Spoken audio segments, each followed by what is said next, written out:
여러분 안녕하십니까, 진성호입니다. 지난 4.15 총선만큼 부정선거 논란이 많았던 선거는 없었던 것 같습니다. 지난 4.15 총선 21대 국회의원을 뽑는 이 선거에 대해서 이 후보자별로 제기한 선거 관련 소송이 지금 114건, 116건 상당히 많다고 합니다. 그런데 그동안 대법원은 꿈쩍도 하지 않았습니다. 이 선거 부정 의혹 관련 재판은 대법원 단심제입니다. 6개월 이내에 하도록 되어 있습니다. 그런데 4개월 보름이 지난 지금 현재까지도 대법원은 꿈쩍도 하지 않았습니다. 제가 얼마 전 영상을 통해서 이를 비판한 적이 있습니다. 박수영 국민의힘 의원도 이 문제를 거론하면서 국정감사 때 한번 보자고 했습니다. 그런데 대법원이 두 손을 든 것 같습니다. 중앙일보가 단독 보도를 했습니다. 대법원이 순차적으로 혹은 한꺼번에 할지는 모르지만 재검표를 하겠다고 합니다. 만약 한다면 민경욱 의원, 그러니까 민경욱 전 의원이 출마했던 인천 연수 어립니까? 그 지역구부터 재검표를 하게 될 것으로 보입니다. 진성호의 직설 시작합니다. 방송에 앞서 아직 진성호 방송에 구독자가 아니신 분들은 붉은색 구독 버튼 눌러주십시오. 더 좋은 방송으로 보답하겠습니다. 지금 부정선거 의혹을 제기한 사람들은 왜 대법원이 꿈쩍도 하지 않느냐는 비판을 합니다. 부정선거이든 아니든 그것은 밝혀야 합니다. 그래야지 이 부정선거 의혹도 해소할 수 있는 것 아닙니까? 그런데 법적 절차인 이것을 진행하지 않고 있는 대법원에 대한 비판이 계속되어 왔습니다. 이제 대법원이 결국 항복을 한 것 같습니다. 자, 중앙일보의 단독 보도입니다. 4.15 총선 부정투표 의혹과 관련해 제기된 선거 소송에 대해서 대법원이 재검표에 나섰다고 보도했습니다. 자, 21대 총선 관련 선거 소송이 유독 지지부진하면서 야권을 중심으로 문제 제기가 이어지자 대법원이 이런 움직임에 나섰다는 겁니다. 자, 대법원에 따르면 선거 소송 절차에 따라 이달 중 재검표 실시를 검토 중이라고 합니다.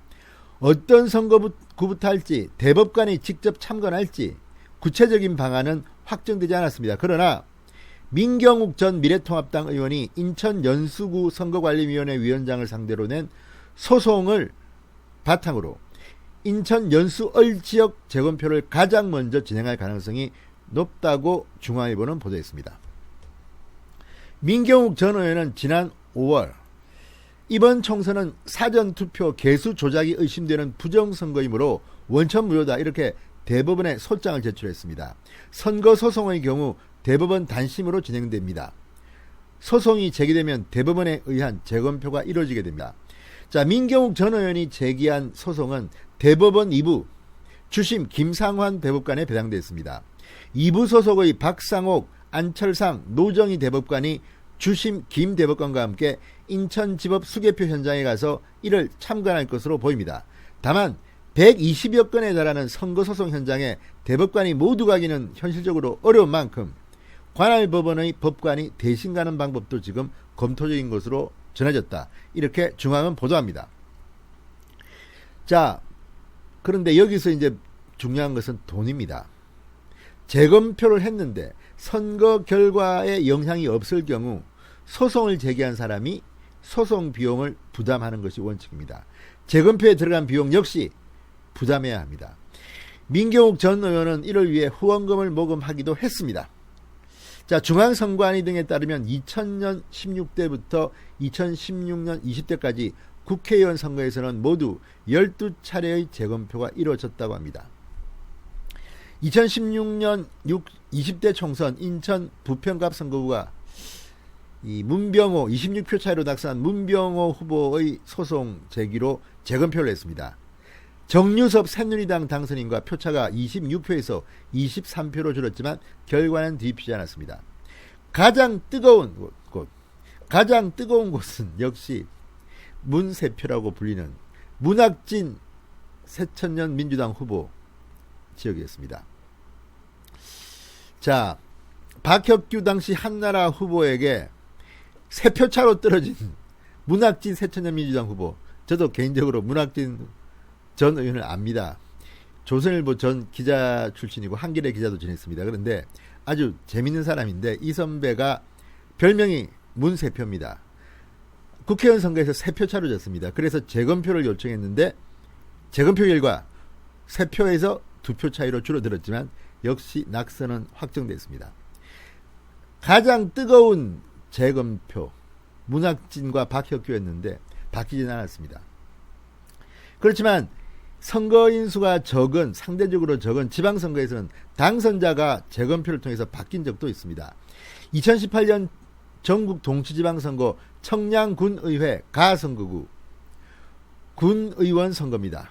3위 김종관 무소속 후보가 4위 임상기 더불어민주당 후보를 한 표 차로 누르고 당선됐습니다. 그런데 재검표 결과 무효표 한 표가 임 후보의 표로 인정됐습니다.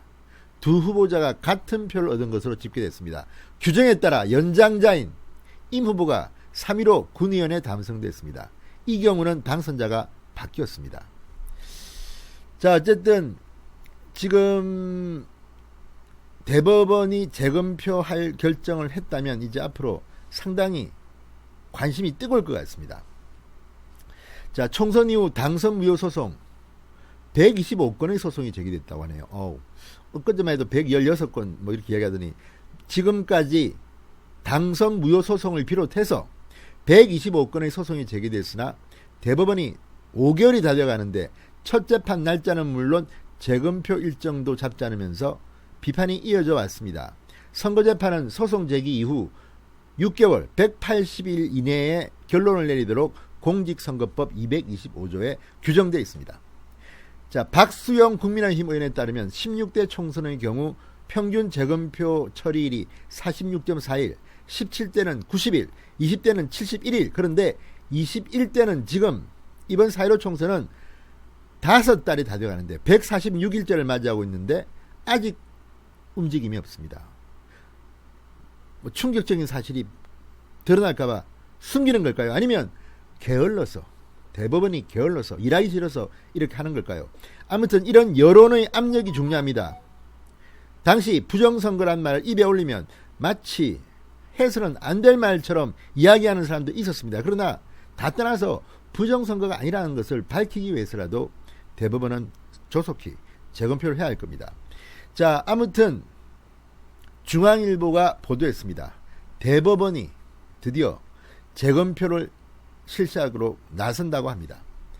움직임이 있다고 합니다. 자, 기대해 보십시다. 민경욱은 살아날 것인가? 진성호의 직설이었습니다. 여러분 감사합니다.